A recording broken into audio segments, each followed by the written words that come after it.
Welcome from all over the world, no doubt, to another Fortuna Admissions MBA Admissions Masterclass. My name is Matt Symonds, one of the co-founders of Fortuna. And in the last few weeks, we've been looking at the world's top business schools to take a deep dive beyond those headlines, the rankings, and really understand the culture, the personality, the core strengths of the schools. We started with the Harvard Business School in Boston, then we went across the country to Stanford GSB last week, and we're back on the East Coast and in Philadelphia, arguably the first US business school, the Wharton School. And we're delighted that you're joining us for the next hour as we share insider insights about the school and hopefully prepare you for the next step, successfully applying to Wharton, perhaps in the year ahead. I mentioned insider insights. That's very much the case for Fortuna Admissions. I like to describe my colleagues as the dream team. They're this group of former admissions directors, associate deans, associate directors that were sitting there in the room looking at your files. We were discussing this yesterday with a wonderful new colleague that looked at every private equity profile that was applying to the school. And that's across Stanford, Harvard, Wharton, Chicago, Columbia, Sloan, Kellogg, the top international schools like INSEAD and London Business School. So I feel very fortunate to have such an extraordinary group of colleagues to provide a very candid and, of course, an extraordinarily expert view. We bring all of that to the free consultations that we offer. We take a lot of time to look through your resumes. We'll reach out with questions, the things that you would really love to discuss, so that the time that we spend together, we hope will be really worthwhile and insightful. And the extension of that is the two wonderful panelists that are joining me today for the Wharton Masterclass. I have with me Jenifer Raver. Jenifer is one of Fortuna's senior expert coaches. Lots of great experience and so many successful students now studying at Wharton and other top schools. She herself is a Wharton MBA. She was also a former director at Yale in their NUS program. And joining her, I'm sure many of you familiar with Fortuna will know my co-director, co-founder, Judith Hodara. Judith was, of course, the former Wharton acting MBA Admissions Director. So I think between the two of them, we're going to be spoiled for insights about the Wharton School. I mean, we'll be talking about what's special about a school that sits at #1 in rankings, that was the first of the M7 schools to achieve a level of gender balance, 51.6% just 3 years ago. They've managed to maintain that level of balance in the last 2 years. But looking at the culture, things that you think that you know about Wharton, and perhaps some of the realities as the school continues to evolve. It has more research centers than Harvard and Stanford combined.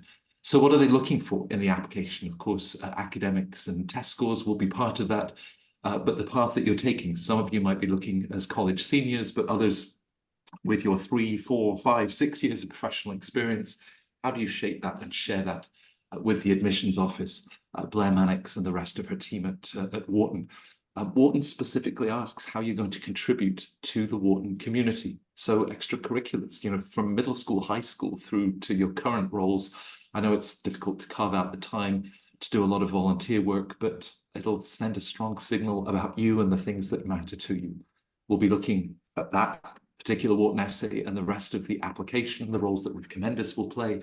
And of course, Wharton many years ago spent a lot of time and resource to develop what they describe as the team-based discussion. It's not this one-on-one 30-minute interview.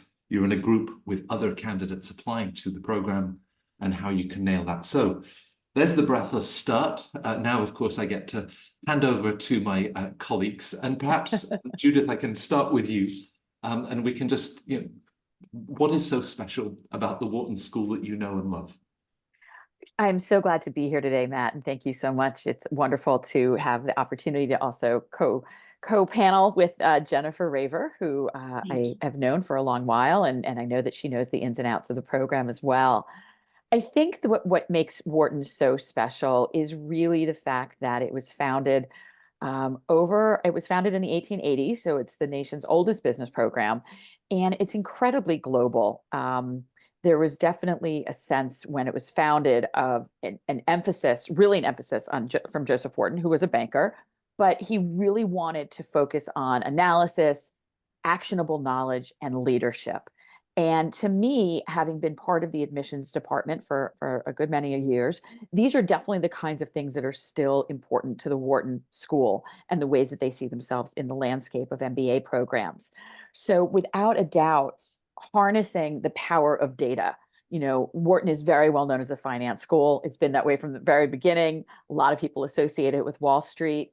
But I think that what's so important these days is the really rigorous look at and relevant analysis of data to help drive decision making, to help applicants and eventually students to become incredibly visionary and pragmatic. So there's a piece of that that's really translated over the years so that it's no longer considered, oh, this is the finance school, but it's really understanding how does data inform everything we do. Wharton's very well known for entrepreneurship.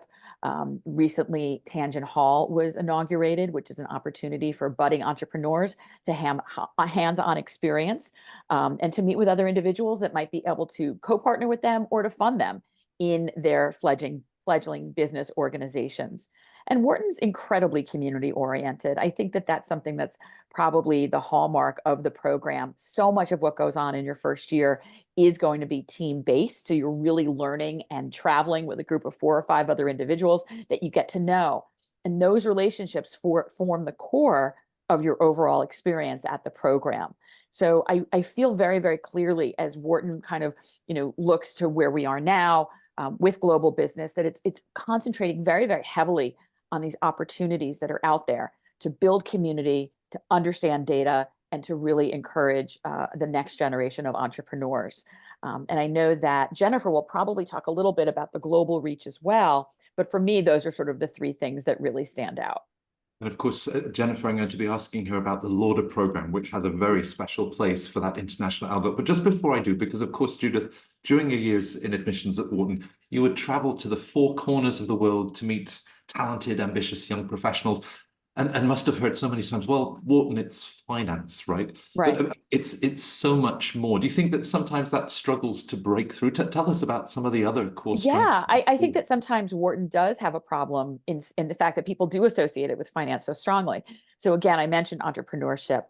Marketing is extraordinary for those of you that are interested in marketing. There's just so much depth there with individuals that have been involved in everything from figuring out how to get Spotify launched to how to think about the global marketplace in terms of real estate marketing, which is also something that Wharton does quite a bit of. Without a doubt, one of the really often thought of in terms of public policy as well. So how is the business landscape being informed by really good public policy decisions? One of the strongest departments at the school. So I think that what is interesting to me, or I know what's interesting to me, is that when you come in to apply to the program, you may have one image of, oh, this is what Wharton does.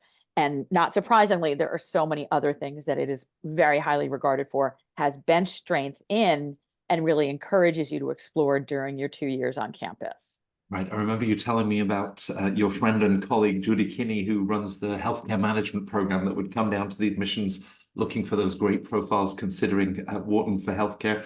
We mentioned Lauder, but even just sort of stepping back, Jen, as a Wharton MBA, you had 2 years surrounded by these bright and brilliant peers and colleagues. So your experience of the school and how you like to share it with candidates that are now thinking themselves of applying to Wharton. Well, thank you so much, Matt and Judith. Judith has really covered it, but I guess I could also speak from the personal experience of having done an MBA at Wharton. And what I would say is what really drew me to the school was the real combination, as Judith said, of analytics as well as community. So I feel like since my day, and which has been a while ago, I am very pleased to see that Wharton has its offerings are incredible. So the core curriculum, for example, has not only is it the core courses, which is what I did in my day, but really there's a flexibility to it now. So it's a combination of the required and your choices, even for the core, which I think is incredible. There are numerous electives for you to in a wide variety of concentrations. And then I'm so pleased to say it's even become more international. So there's, as Matt said, I am a graduate of Wharton Lauder, so I did a master's in international studies with a focus on Japan. And Lauder has grown since then and has also diversified in its offerings. There are a number of other international opportunities, and I was looking at them recently. There's the GMC and the GIP. These are short-term international opportunities for you to study with classmates overseas. There are also global conferences, or what they call international conferences, international consulting opportunities, as well as global tracks. So I think you're really spoiled for choice. Finally, I would say back to the community.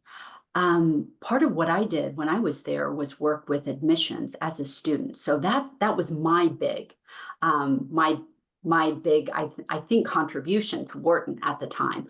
So I read files, I met with students for interviews, I did campus hosting, and that's how I wanted to give back. I was very clear with Wharton and Lauder up front that that's what I wanted to do as well as soon as I got to campus.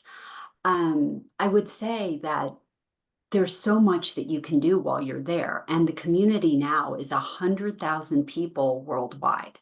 So you're going to be joining a family, not just a student body. Thank I you. mentioned, Jenifer, how many candidates from so many walks of life, such diversity, have successfully worked with you both for applying to Wharton and other top schools. If they ever sort of said to you, oh, I mean, we've worked with opera singers, we've worked with sculptors, we've worked with people focused on large language models. I mean, the diversity is incredible, not just bankers and consultants and engineers, but when someone sort of says, is Wharton the right place for me? I mean, you talk about a community, it's an extraordinarily diverse community, right? Absolutely. So as somebody who was a non-traditional candidate, I was a Japanese translator for Toyota before business school. I have to say, I felt really embraced, though I wasn't a banker or consultant or from a multinational. I think that Wharton has an incredible history of having, I've met, in my class, I had a modern dance choreographer, we had a Peace Corps volunteer. There was a Buddhist monk, former Buddhist monk in a class, two classes ahead of me, who went into wealth management in Singapore and who I met and had lunch with several times. I'm smiling because everybody knew about him. He was like definitely. So I feel like it's, one thing I would say is that it is very important as a non-traditional to demonstrate that you can handle the rigor of Wharton's classroom, because it is rigorous, but that's why I really wanted to go. Right. I know, Judith, I've spoken to you in the past, talking to the former dean, Tom Robertson, who would always say, the problems are there to be solved by numbers. And I always wanted to ask his wife what she thought of his philosophy on life. But as we think about that Wharton culture, there's Adam Grant. If our viewers aren't following Adam Grant on LinkedIn, they should be. Erica James, of course, is the dean of the school and her focus on strategic leadership. Now, you read countless thousands of applications. I picked you on a Tuesday afternoon with the coffee pot halfway down, still working through all of those profiles. At the sort of the higher level, fundamentally, who do you think is a good fit for the Wharton MBA? I think it's interesting. It's a great question, Matt, and I'm really glad you asked it, because it's not always the person that has the top scores on the GMAT. It's not always the person that has a 4.0 in undergrad. It's not always the person that's coming out of a very straight line, banking, consulting, technology. It is someone who's incredibly open to the world around them and that is curious, that wants to be with 835, 840 other people that are similarly interested in what's going on outside their kind of, their bubble. And I guess what I'm saying is that I think there's a lot of assumption about what a classic Wharton student looks like. And I want to encourage anybody on this call to sort of throw that out the window, because what a classic Wharton student looks like is somebody who's really engaged in what's happening outside their front door. And it doesn't necessarily mean that you followed a straight path. as Jenifer said, she had very non-traditional people in her class. And there's a real combination of people depending on one another. One of my favorite students last year is currently the class president, came up through the military, had worked a lot in his hometown on issues of diversity and inclusion, definitely did not have anything handed to him. And I think if you're going to apply to Wharton, you kind of want to understand that about who your classmates are going to be. And the application process is meant to be introspective. It's meant to challenge you to sort of think about your role in the world. And when Wharton asks about, why is the Wharton MBA important to you? It's not just about that job you get when you leave. Great, everyone's going to, end up being very successful financially, professionally, but what is your impact going to be? How are you going to leave your community, your town, your industry better than you found it? And to me, that's what Wharton really generates, are individuals that don't just want the education because it's the next thing that's going to benefit them, but it's how it's going to benefit others as well. And that, again, I think surprises some folks, but I think is really important when you're thinking about the Wharton application process. Jenifer, Judith's mentioned class size, which resonates with a question from one of our viewers, Sonia. 835 to 840 talented young professionals who all come together for 2 years. It's one of the bigger top business school programs. Harvard is just a little bigger, but compared to Stanford, Sloan, it's considerably bigger. How do you ensure that connection? Sonia wondered, is it easy to feel lost? Is it sections within the bigger group that ensure there's that constant camaraderie? Absolutely, Matt. So I do think with a bigger class, such as Wharton, you might, if you don't engage in ways that are meaningful, you might feel overwhelmed or lost. So I think that really begins with your learning teammate of sometimes, as Judith said, 4 to 5, sometimes 6, and really embracing them because you're going to be working very closely with them. But there are, at least in my day, there were 30 clubs, but as I looked at the website, there might be over 50 clubs now at Wharton. So finding your tribe within the larger tribe or tribes within the tribe, and really engaging, plugging in, not just professionally, but there are many clubs for, the Wharton Wine and Cheese Club is still, I believe, going strong. And it was the most fun club. There were nearly probably over 100 people in the club. And it was just such a wonderful way to come together monthly to enjoy each other's company in a low-key environment. So I think there are many ways you can engage, but also, because there's so much choice, be careful that you're not overwhelmed. Try things, but then quickly figure the 2 or possibly 3 ways in which you really want to contribute and engage. Lauder, in particular, my year was a smaller cohort of 40. So I felt like I had 40 friends when I started in August because Lauder starts in May. I'm not advocating you apply to Lauder unless it's for you. But there are programs like the healthcare track program. There's also SICE. So there's many ways to engage and find your people. Yeah. In the free consultations that I mentioned at the start, talking about some of the personally relevant ways that you can reach out to the schools, and clubs are at the heart of that. So again, if you're watching and log on to the Fortuna website, we'd be happy to give some great advice of how to connect with students, alums, find out more about these many clubs. The wine and cheese sounds good. And of course, Philadelphia, Judith, has one of the best food scenes in the country. One perhaps natural question that a couple of viewers have shared, how the school compares to Chicago Booth or to Columbia. Do you think there are some very strong distinctions to make? I would say so. I think that there's an assumption, big city, big school, urban center. And the one difference to me that has always stood out is that Philadelphia is a city that people come to, right? So even if I'd be surprised if there were 30 people from Philadelphia in each Wharton entering class.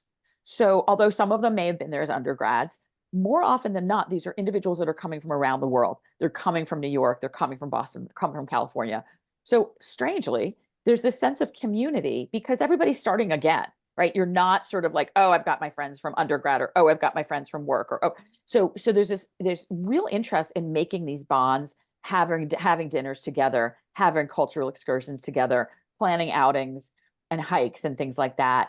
And I don't want to, what I'm about to say may sound like, oh, you don't want to stay in New York, but I kind of think it's a great way to broaden your horizons a little bit. You know, if you've been living and working in New York or Boston or San Francisco for 5 years, like go do something else and start fresh, build a new community for yourself. So to me, Philadelphia it's always sort of had this underdog status, but it's incredibly well regarded for its explosion in the restaurant scene and in cultural opportunities, music, dance, theater, you know, amazing sports teams. Little shout out to the Eagles for those of you that are football fans. And again, an hour and a half from New York, an hour and a half from Washington. So you're sort of right in the middle of it. And I find that opportunity for students, they really enjoy that. You know, they're bringing their families, they're having a little bit of a slower lifestyle than they might have had in New York. And it suits them within the context of starting the 2 years together. Right. You've talked, Judith, about academic rigor. Of course, Wharton is part of UPenn, one of the Ivy Leagues. But so, Jen, as we think about maybe the data points, you know, there's a GPA, but how the school will go beyond that to really understand a transcript and perhaps some interesting choices that you made during your undergraduate studies. And then the GMAT and the GRE that Judith framed and said, well, you know, Wharton is more than those test scores. How do you like to think about the academic piece of what the school is looking for? Okay. Well, I do think that it is important if you know, hopefully you have had a very strong undergraduate record. And it's really not necessarily about a GPA. And of course, you can see the stats that are published online for Wharton and other schools. But I want you to really consider like understanding your journey. Maybe you got off to a slow start as an undergrad, but you really applied yourself. And so it's about conveying the data that you share with them, whether that's the GPA, the GMAT, or GRE. Those are hoops that I like to tell clients. I'd like to see you jump through. But if not, if you have a lowish GPA or you even have a GPA, say under 3.0, I think that's something that we on the team, we're going to work with you to discuss and then tell your story in an optional essay. I really want people to know that they are not just a number, especially with Wharton, that you can demonstrate leadership and quantitative capabilities through the work that you're doing, through additional supplemental online business courses that you may not have taken or you want to retake and show that you've done better in them. So there are ways, real ways in which you can convey through your essays as well, your post-MBA goals, that kind of analytical, I understand what it's going to take to achieve my long-term career goals.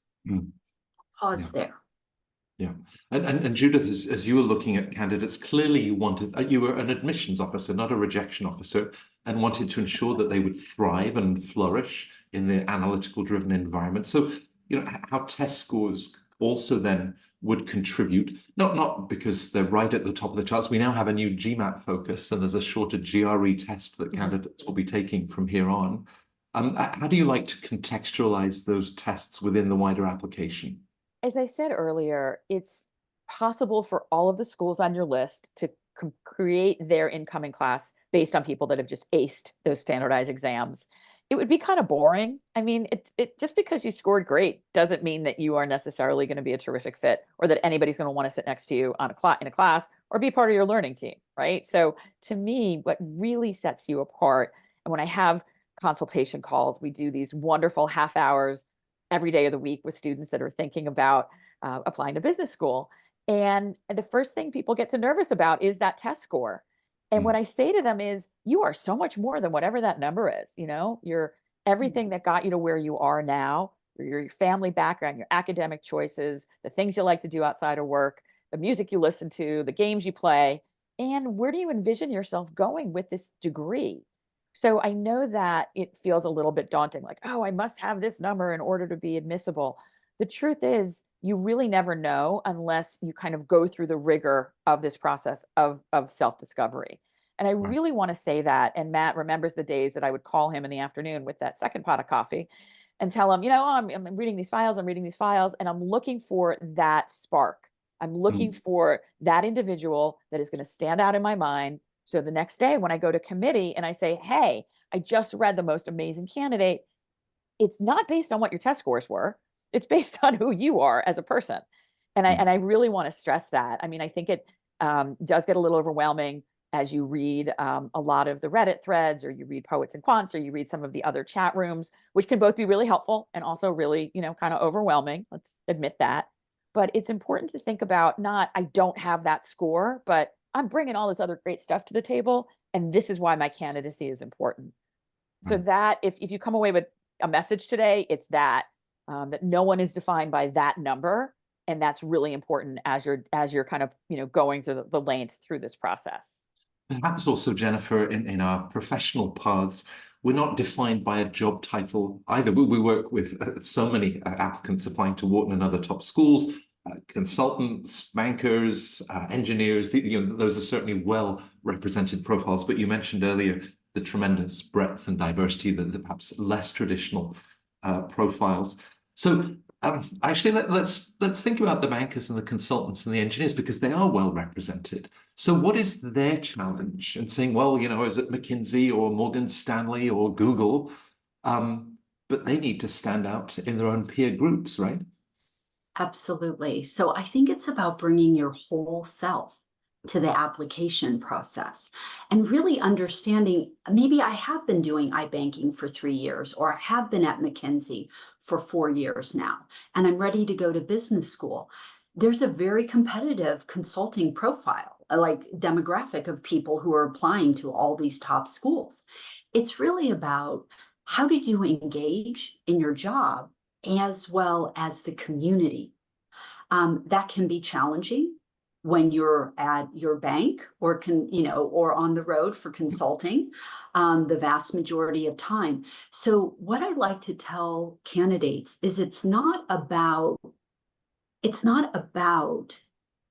quantity. It's really about quality and consistency of engagement inside your firm, inside your company, and community efforts, not just professional, but also outside. Choose one organization or even one individual that you want to mentor or bring along with you. It could be somebody from your alma mater. It could be an at-risk kid. But whatever you do, share that in your applications and highlight it. And also, the last thing I'll say is, I want to know how you have fun. In that limited free time that you do have, and everyone understands that you're at the age and stage in your career when you don't have scads of free time. But what do you enjoy doing?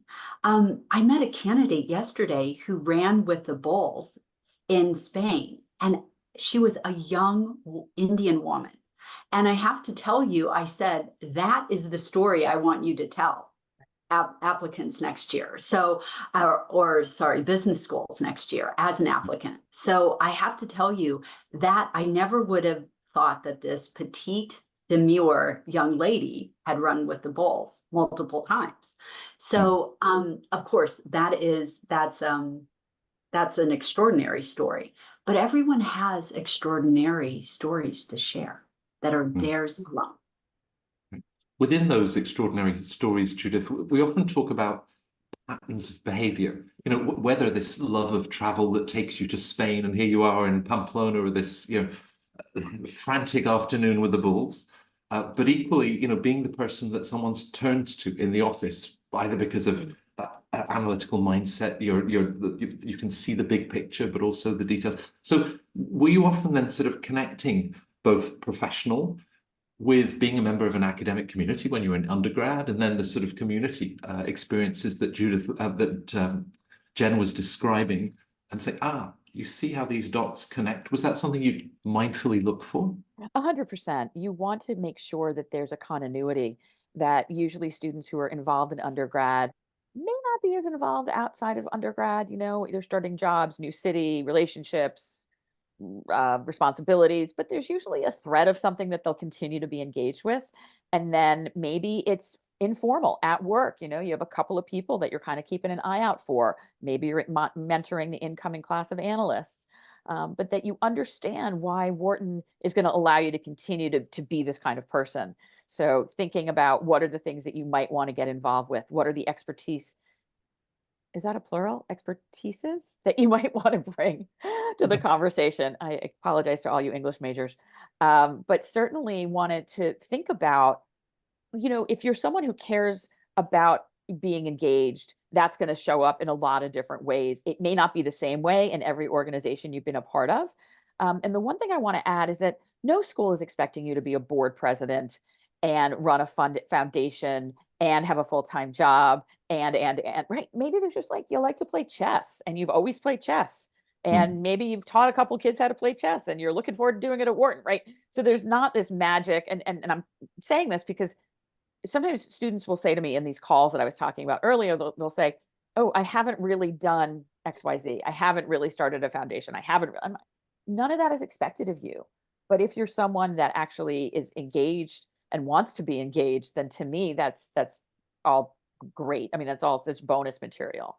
And don't forget, schools, as Jenifer mentioned, they want you to be involved on the campus. So the fact that she came and said, look, I want to talk to incoming students. I want to interview them.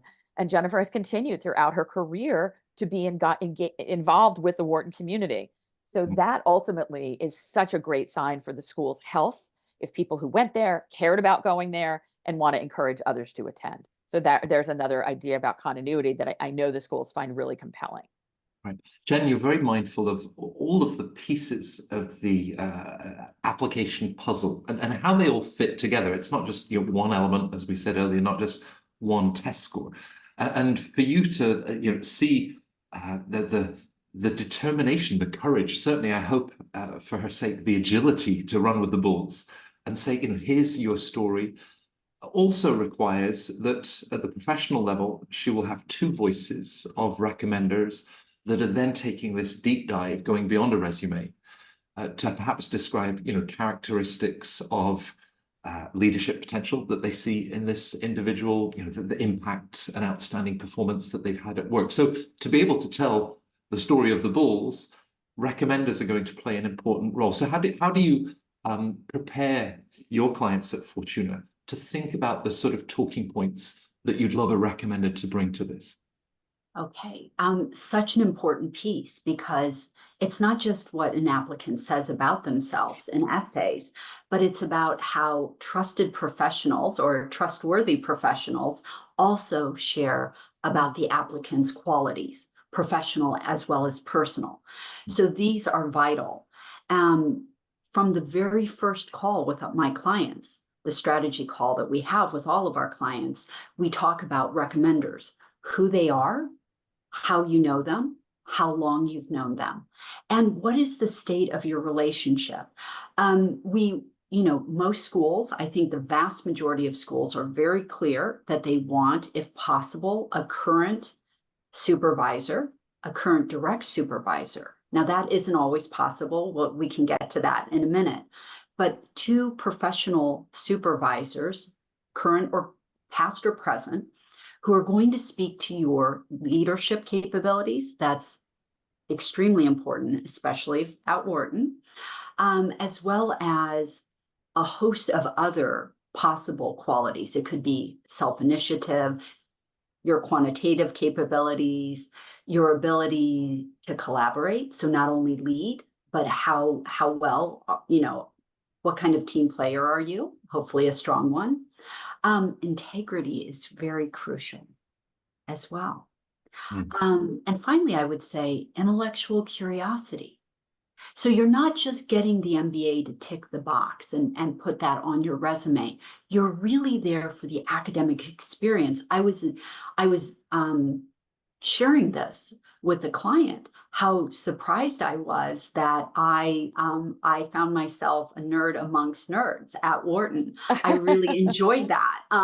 As somebody who really loves school, we weren't just doing this to get a set of skills or to put an MBA credential on our resume or LinkedIn profile. My classmates really enjoyed studying. And so how does that intellectual curiosity, are you learning? I had a client who took a coding class so she could talk with the tech people, even though she was doing sales and marketing. That is precisely what schools like Wharton are looking for. And that can all be brought out in recommendations. So we will give you a template and we will help you, populate it. As I say, we don't want to write the recs for your recommenders, and we certainly don't want our clients to do that. But we really want to help start a dialogue between our clients and the recommenders about what the most appropriate information is to really bring a clear and holistic view of our clients. I'll pause. Perhaps there's a scenario, Judith, someone that's applying to business school 3-4 years into their career. They've been with the same company, and think about two voices. Jen was describing, that direct supervisor. There's a close, substantive working relationship, and so the insights and perspectives that they can bring. And then here's another voice from the same company. Did you ever sort of feel in admissions, okay, so the second letter, it's supportive, it's enthusiastic, but we learned all of these things about the candidate from the first recommender, which I assume is sort of a lost opportunity. So how do you then think strategically about each distinct voice? It's important when you consider asking your recommenders to support you that you really recognize it's part of the puzzle, that these letters are going to be looked at in tandem with your resume, your transcript, your essays, your online application, which is very important. And so they're not really standing alone. What we generally recommend is think about the qualities and the traits that you want the schools to understand about you, and then figure out who's best suited to share those traits with the schools themselves. So there's no doubt that there's going to be some overlap. You're not like all of a sudden getting a different personality or a different set of skills if you've worked for two separate people. But what you can do is talk with them each individually and sort of say, this is part of a whole package. And it's important if these are the skill sets that I would love you to talk about, and that's going to be backed up by what I say about myself. And then the other person might talk about other pieces of your personality and your abilities. It's not always as straightforward as, here, this person's going to talk about quant and professional, and this person's going to talk about what a nice human being you are. Sometimes there's a little bit of both, but it's a little tricky on the management side because you are managing up. Don't forget, you're asking people to do you a favor. But I have found in my relationships with people asking me letters of recommendation, the clearer they are with me about what they want, the easier it is for me to talk about the things that are important to them. Yeah. So if Matt were to say to me, hey, can you write me a letter? I would, in a second, I would do it. But I also kind of want to know, give me some direction, because there are 100 things I could talk about. But let's see what it is that's really going to resonate for you as a candidate. Hopefully, and I want to make this clear, there is going to be overlap. You can't help it, but hopefully they're not using exactly the same examples as one another. They're not talking about all the same traits as one another as well. And that is important for you as a candidate to really, it's hard. You got to kind of get yourself together and manage up in that respect. Right. Well, I mentioned that this is one in a series of 3. We started with Harvard and Stanford. Today it's Wharton.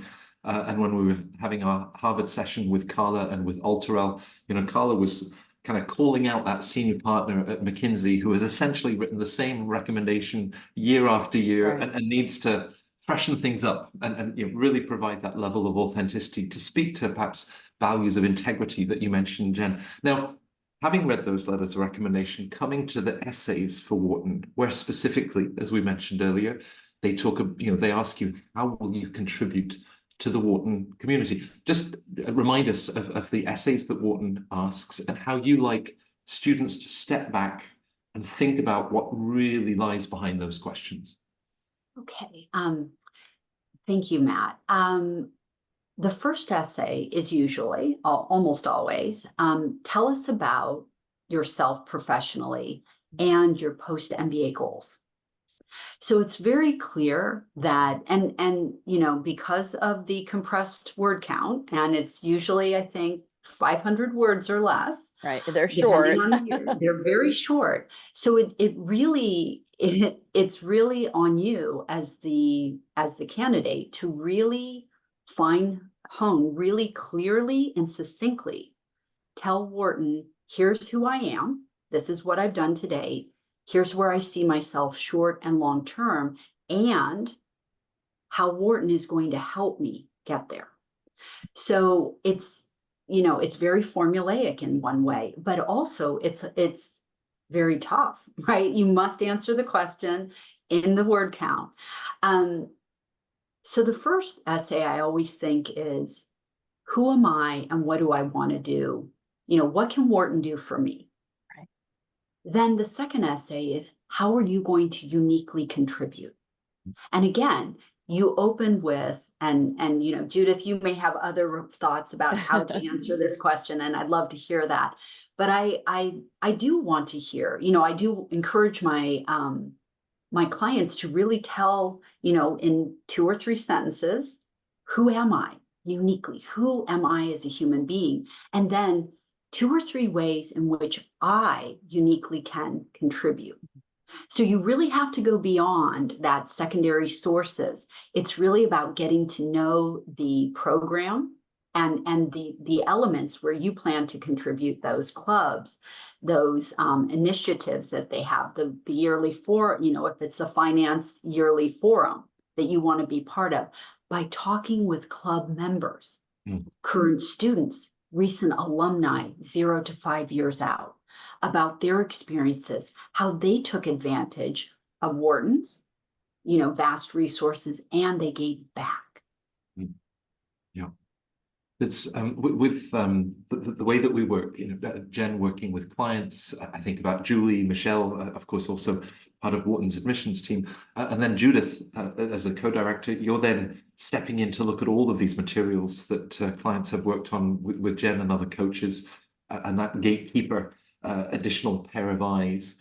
So as you think about the essays and what Jen was describing, you'd said earlier, you know, this really is a chance to bring your personality to life. We've got all of the other details. Did you ever read an essay and like, I have to meet this person? Oh, all the time. I have to say, I'm a sucker for a good hook. So I love, you know, the stories and the explanations and the details that really allow the reader to get to know you. And I think, look, not everybody's a great storyteller. I get it. It's not a prerequisite for going to business school. But if there's anything about you that you kind of think is interesting or quirky or unusual, or an experience that you've had, or something that went horribly wrong and you learned a lot from it, you know, sometimes that can make for a great opening sentence. And I think that those essays can really, you know, don't be afraid to be yourself and authentic. And sometimes it doesn't go well, you know, like the best essays are frequently those where something went horribly wrong. And you have a lot to talk about from it, right? If everything was all sunshine and you know, balloons, you probably might not be as interesting as someone that really had a rough day on the subway, but then they talked to somebody that made things better or different or whatever. I'm just giving you like a conjecture here. And the other thing I want to say is that it doesn't have to be this like earth-shattering experience that you had. It could be like the smallest thing that happened on your way to work today that somehow gave you a little bit of an insight. And I really want to stress that. We're in the season, as I mentioned, where we're doing all these calls, and I never want a prospective student to feel like, oh, whatever I'm talking about isn't big enough or isn't impactful enough or isn't, you know, wow enough. It could be the smallest little thing, the smallest interaction you have. And that is going to form the basis of what you're going to end up talking about. Because presumably, if you tried to sort of big it up, and I mean, some of the schools talk about, you know, change lives and change the world. It's almost, you know, the pressure some candidates feel to say, "Oh, you know, what am I going to share with Wharton?" Right. But I mean, you're detectives too. So if they start to share this story and there's no grounding either in their resume or any other details, Sure. does it sound hollow? It does. I mean, I think, and Jen can probably relate to this. Like you're looking for the breadcrumbs, and you're looking for this. This is who this person is. This is not who they think they should be. you know, and I think there's a really strong distinction there. And Jen, in your classmates, I'm sure, and in the students you work with now, I mean, you can figure out who's full of it pretty quickly, right? Like versus who's really got the I'm going like this, but who's got the goods that they're talking about. Absolutely. And I would just also say that when I'm following the breadcrumbs, as Judith has, you know, I love that metaphor. As I'm getting to know clients, I'm asking why and how did you feel? And, you know, what did you learn from that?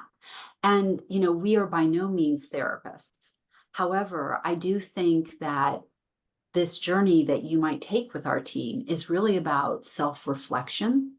It's about, you know, finding the coach and the team who are you're going to feel safe with, to trust them with personal information, you know, your stories, your life and journey to date.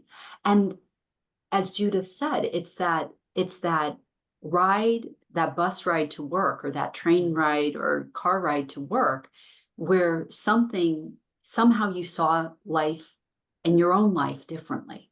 What did you learn? What did you do as a result? So it doesn't have to be this big, you know, this big life-changing event, although it might be. It's really about understanding who you are and why you've made the choices to date, why you've made this choice to apply to business school. Right. You talk about a journey, Jen, which brings me to one of my favorite questions. Srinivasa I'll share the question as he's framed it, because I think it's a wonderful question. I'll put it to both of you, because I think it speaks to how we really look to enjoy this journey with our candidates, you know, pushing them for that deeper level of understanding and, you know, what were the underlying motives and the outcomes of all it. Srinivasa asks, what is a quality that many applicants underestimate the power of? Perhaps they haven't even identified it right in themselves, but that you think Wharton really values. You mentioned integrity earlier, Jen. Any other qualities where the candidates, oh, well, you know, the school won't care about that, but actually it's something that would really resonate with Blair Mannix and her team? Judith, would you like to answer that first? Yeah, it's a great question. And I think the quality that might be so surprising is a sense of possibility and a sense of humility, that you haven't done it all, that you're not the rock star in every single part of your life you've ever touched since you were 5, and that you're going to be with people that might be a little bit better than you at something. But that's what you're supposed to be learning about and learning from. And so I frequently struggle because our candidates, and I saw this a lot at Wharton, everybody felt like the first week in August, like you needed to be like this entity, you know, you needed to be smart and funny and engaging and social and ready for action and really good in the classroom. And it's exhausting. And the warts, the hiccups, the things that haven't gone well, not being the best is really what allows you to take advantage of these 2 years. Right. So I think that humility, if you either come with it or you get it pretty fast in that first 2 weeks, when all the students, as I mentioned, you know, come to Philadelphia, that's really, really important. And I think that's something that students are surprised by, that feeling you may be at the top of your game, you know, but it's okay if you're not, because that's really part of the beauty of coming together with 849 other people and to spend 2 years kind of going through it. And I don't mean to imply that this is all group therapy, because it's not, it's, you know, but it is a great place to try some stuff on and fail miserably and then figure, okay, well, I'm going to try the next thing and see how that goes. So those are the 2 qualities that I think might surprise a couple of people as they go through the process. And Jen, anything that you'd add to that? I mean, Judith, beautifully stated and said, and I really embrace what you've said. Humility, integrity, and I would also like to say, and I think you are saying this in part, vulnerability. Definitely. There's nothing for me. I think when I work with clients and see candidates who are able to say, you know what, I messed up here, or you know what, my family and I struggled in this way. And the optional essay is an excellent way in which to discuss some of those personal struggles, whether they were family, whether they were personal, and to reflect on it in of course, like a non-gratuitous way, or, a meaningful way, of course. But absolutely, your vulnerability could be your superpower, and very important as a window in which the admissions committee gets to know you and connect deeply with you. Right. Okay. So we talk about high level performance, but it's not a counterbalance, it's concurrent, the humility, that vulnerability. I'm going to throw one more in there to create a segue to our final discussion point of Wharton's team-based discussion. And it's the quality of generosity. And I'm looking at it through the lens of inclusion, an awareness for others. But the number of times both of you have mentioned a community. And here's a business school that has close to 7,000 applicants competing for those 840 places, sending out invites to interview and bringing together groups of 5, 6, 7 individuals that are all competing for a spot, but are going to share that time in a team-based discussion, but they hope to stand out to the admissions, but bring others with them, because it's not standing out for the sake of others or at the expense of others. So tell us a little bit about the TBD, because we have some extraordinary sessions, Judith, preparing candidates for a very fascinating dynamic. I love the TBD. When I was interviewing for Wharton, I frequently would go to one city, set up shop for 4 or 5 days, and do between 15 and 18 interviews a day. And it was really hard to get through the veneer of what individuals had prepared for those conversations. I would always try and throw them off a little bit. I would talk about favorite movies, favorite breakfast cereal, what happened to you on the way here, but everything was super scripted. I think that there was a sense of like, oh, I must hit these points. And so what Wharton did really wisely was kind of throw it all up in the air over a decade ago and decide that what they wanted to do instead was to see what it was like when you put a bunch of smart people in a room and give them a problem to solve. So that is much more what the Wharton experience is like. And the Wharton TBD, was an outgrowth of that. Now, the greatest piece of all of this is it's now entirely on Zoom. So you are no longer in a room with people that look like you, sound like you, ate the same thing for breakfast. You may be in a room with people that you don't even know where they're from, and you have nothing in common. And somehow you're supposed to solve, Wharton is looking to develop a new global immersion program. It needs to have these elements and go. And so it's a wonderful opportunity, not only to relate your own experiences and what is important to you and what you want to pitch, because you're going to be working on a pitch, but then Wharton is looking at how you're talking about it. And your idea isn't chosen, but how do you talk to other individuals on your team? How do you bring other folks to rally around one decision? Who's going to present? How are you going to present? What are the KPIs that you're going to be talking about? So all of this is really a very, very short scientific or sociological experiment. It is so much better, I can't begin to tell you, than like sitting in the waiting room at Wharton where everybody looked like they were about to go to the dentist to have their teeth pulled. It was horrible. I hated it because everybody, there were like 25 people in the waiting room and we come and get them one by one and everybody just looked horrified. And so this is a much easier way to kind of get to know other people that you're going to be in school with. There's usually, 1 or 2 individuals that are kind of sort of observing you, taking notes, that kind of thing. And at the end of it, you do have about 10 minutes to talk about why Wharton. But Jenifer has run so many of these, and I'm sure that she has a little bit to add on that experience as well. But to me, it's one of my favorite parts of the application. Because an interview, Jen, it seems very high stakes. You're now one of many fewer candidates competing for those places. It's the last step of the assessment, which must bring its own stress. And yet, there you are in this group on Zoom with candidates that could be from all over the world. What do you see and think really then resonates with the Wharton admissions team? Well, first of all, thank you, Matt. I think I would say, I would quote Blair Mannix as saying, we are looking for reasons to admit you. And if you've gotten to the interview stage, they want to admit you. So take heart in that as you go into this interview. I think that this may be a little bit controversial. I do think it's important to show your intellectual capabilities and that you've done your homework around the prompt, that you show up and speak smartly. But I also think that that might be secondary to how you show up as a collaborator, as a team member. Are you generous of spirit? Do you allow others to take their turn talking? Do you thank them and note the good points that they've made? You know, are you somebody who invites that person who hasn't spoken yet in? Maybe nerves have gotten the best of them, or they just haven't gotten a turn.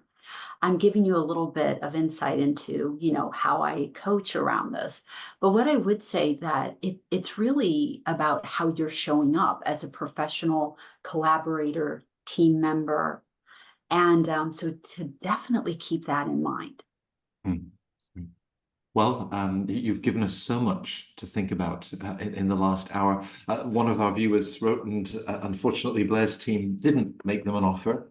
Well, reach out. Let's talk. You know, we'll take a look through the resume and maybe think about a re-applicant strategy. Your enthusiasm for Wharton is certainly something that the school will value. Typically, the re-applicant admissions success rate is comparable to those applying for the first time, but certainly something will need to change. This, as I mentioned, was the third in a series of the Fortuna Masterclasses.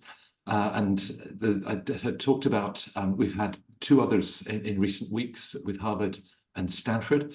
I'm just trying to find a place to share my screen. There we go. I can rarely do two things at once, but hopefully that's going to work for us. We've got the masterclasses sessions that we held on Harvard Business School and Stanford. There is so much material, you know, for the international schools, for INSEAD, for London Business School, of course, the rest of the M7 schools, that dream team at Fortuna that I mentioned, we've got you covered. You know, Berkeley, Haas, Yale, the list is so long, and bringing all of that insider knowledge. It's like a Netflix series right there, and one episode after another. They're all fantastic. You can imagine how blessed I feel to work with such wonderful colleagues. This was a great example. So please reach out. The level of insight, that warmth, that encouragement that Jen and Judith, I think, epitomize in the Fortuna team. We'd love to start that conversation and think about your next steps, your personal and professional development, and where business school and the MBA might fit with all of that. Do enjoy the rest of the resources. This will be available online. Share with colleagues or family members. But finally, I'd just like to thank Jen and Judith for a really wonderful session, taking that deep dive. I had so much fun. Thank you so much. It was terrific to be with you guys.